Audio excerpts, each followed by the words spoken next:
This passage is about Marxism and what Marxism was before it became the proper Marxism, that is, one based on dialectical and historical materialism. Let's read the passage quickly. Both Stalin and Mao had helpfully provided official accounts of Marxist thoughts with due acknowledgement to his very influential friend Friedrich Engels, and there were committed intellectuals on both sides who were more than fluent in the relevant arcana of dialectical and historical materialism.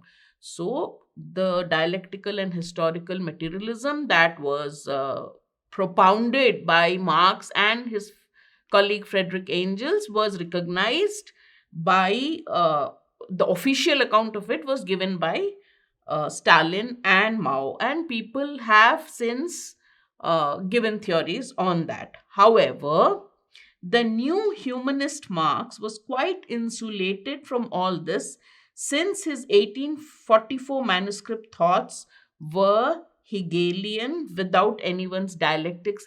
Hegel was another philosopher. So, Marx, the new humanist Marx, the author calls him the humanist Marx, was different. He was Hegelian, more like Hegel, without having any dialectics, and historical without materialism. So the new Marx was different from the one that was supported by Stalin and Mao. That's what the first paragraph says. In their own way, they appeared to be quite original, so the youthful Marx could be taken on his own terms without predating any Marxisms at all. Thus, any Cold War battle lines, whether intellectual or geographical. So, these thoughts, the new Marxist thoughts, were quite original, and so youthful Marx could be taken on his own terms. One of David MacLean's first and most influential and successful paperbacks was simply titled Marx Before Marxism. Marxism was the interpretation given of Marxist theories by various people, and Marx and Engels' theories put together. But there was a Marx before this who was the new Marx that we come across in books now, which have looked at that version of Marx. Got it? Significantly, the humanist Marx, this is the Marx who's not related to Stalin and Mao's interpretation. The humanist Marx had raised the question of economics, though not in the way that 20th century economists had made familiar. So, the humanist Marx is the Marx that is different from the Marxism that we know from now, was connected with economics, but this economics was different from the 20th century economists and their theories. Whether they were conventional micro or macroeconomists or Marxist economists in Moscow or Cambridge. So the economics that was given by the humanist Marx was very different from that propounded by micro, macro Marxist economists in Moscow or Cambridge. The former mainstream economists overwhelmingly ignored Marx and dismissed Marxist economies as politically biased and lacking in rigor. Meanwhile, scholars and apparatchiks, Communist Party members are called that, well versed in Marxist economies, despised mainstream economists as uncritical proponents of capitalism. Both sides shared many presumptions and concepts nonetheless in theorizing capitalism. So, what is he talking about? He says the humanist Marx gave a different version of economists from Marxist economists of Moscow, Cambridge, micro or macro economists. Now, these guys were the micro macro economists were mainstream economists, right? They ignored Marx, they ignored Marxist economies, calling it politically biased and very lacking in rigor.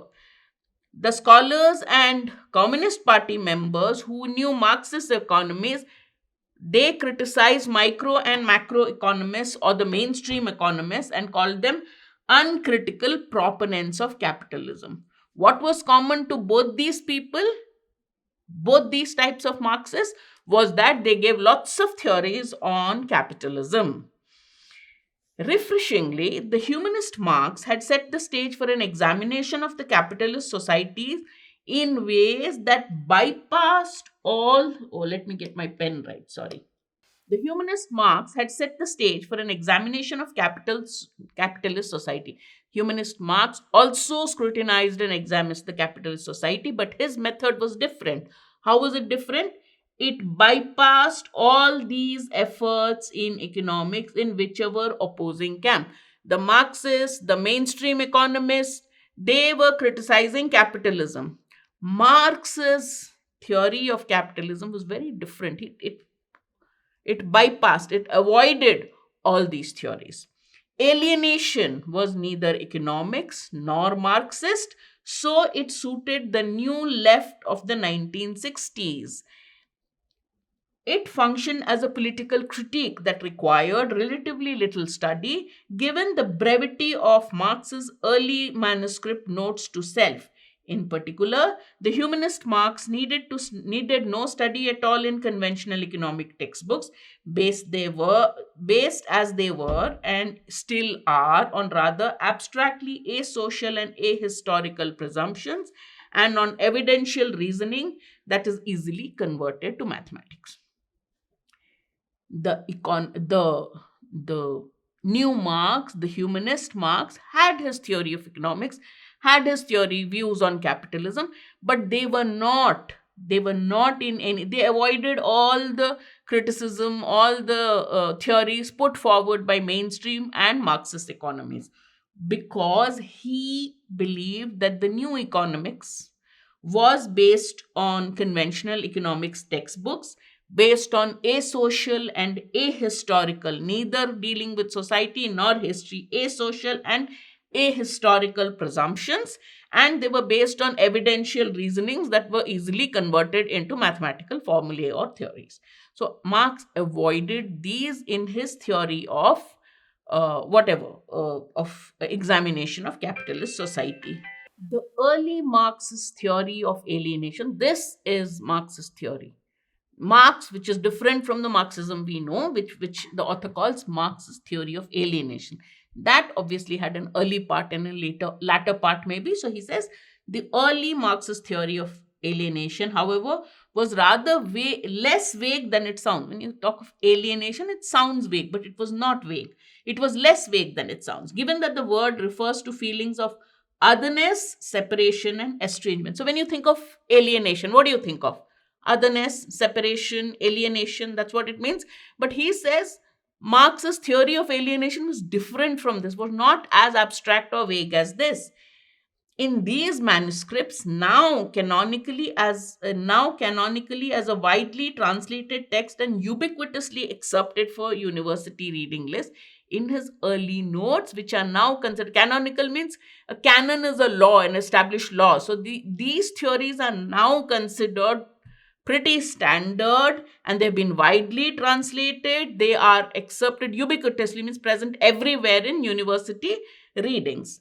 Marx, in these notes, in his theory of alienation, as the author calls it, Marx was talking about capitalism as workers' experience it. He gave his theory of capitalism from the experience of workers, though in terms that were rather more psychological than sociological, but still historically specific, referring to mechanical production, wage labor, employment, and real or metaphorical assembly line conditions. So he gave his theory of alienation based on workers' experience. They were more psychological than sociological, but they were historically very relevant, specific, mechanized production, wage labor, and real or metaphorical assembly line conditions. So they were specific in terms of what they contained. The alienation detailed in Marx's ruminations were of workers from products, workers from processes, workers from each other, and workers from their species being. So, what is the alienation Marx is talking about? Alienation of the workers from the products, alienation of workers from the processes they are involved in, alienation of workers from each other, and alienation of workers from their species being. The first three could be easily visualized, even without, as was true of many student readers, much experience of such grinding condition. Now, when you are reading, what do you know about alienation of workers from products or alienation of workers from processes? Because many students have not been workers. But he says, even if you're not a worker, you can relate to the first three. That is, workers from products, workers from processes, workers from each other. You can easily relate to it. Students could easily relate to it. Whereas the last term, workers from their species being, this was intriguingly, okay, right, very puzzlingly philosophical, pointed towards something systemically out of whack with the human condition. This was something different. This is something that human condition cannot, which is out of sync. We can't really relate to what he means by that. Quoting the title of another widely read and self-evidently Germanic book of the times by Hannah Arendt, published in 1958.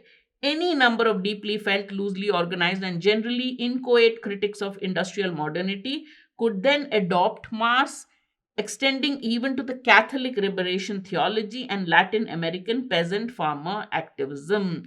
So basically, the last one was a very puzzlingly, intriguingly philosophical thing. It was pointing to something systemically out of tune with the human condition.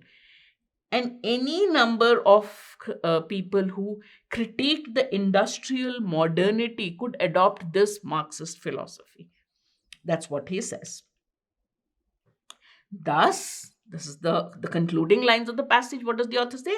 The humanist Marx could evidently stretch way beyond the author's self-directed and relentlessly argued atheism. The humanist Marx, obviously, there was the author, that is Marx, was a self-declared atheist and he argued for atheism.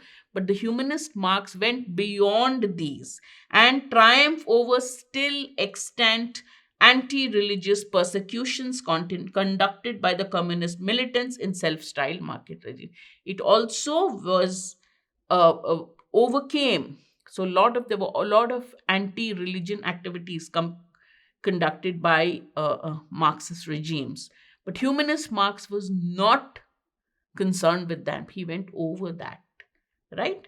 That is the passage. Let's look at the questions.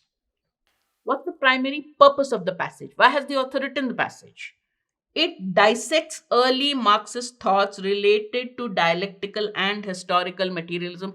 Is the focus of the author on Marxist thoughts, dialectical and historical materialism? Does he explain those to us? His focus is on the humanist Marx. So this does not work for us. It analyzes the teachings of the early Marx, who appeared much more humane and invigorating, refreshingly, he calls him. So rejuvenated us with his theory of alienation, which focused on workers. Therefore, B is the perfect answer. But let's look at C and D. It compares and contrasts mainstream and Marxist economics. This is a point mentioned in the passage. What is mainstream economics? What was Marxist economies, how they differed with each other, how they differed from Marx also, and how the humanist Marx was different from them. But the focus is to talk about humanist Marx, his theory of alienation, rather than comparison and contrast of Marxist and mainstream economics. Details the shift in Marxist thinking from the theory of alienation exactly opposite, right? He doesn't tell us anything about the shift. Therefore, the correct answer is B.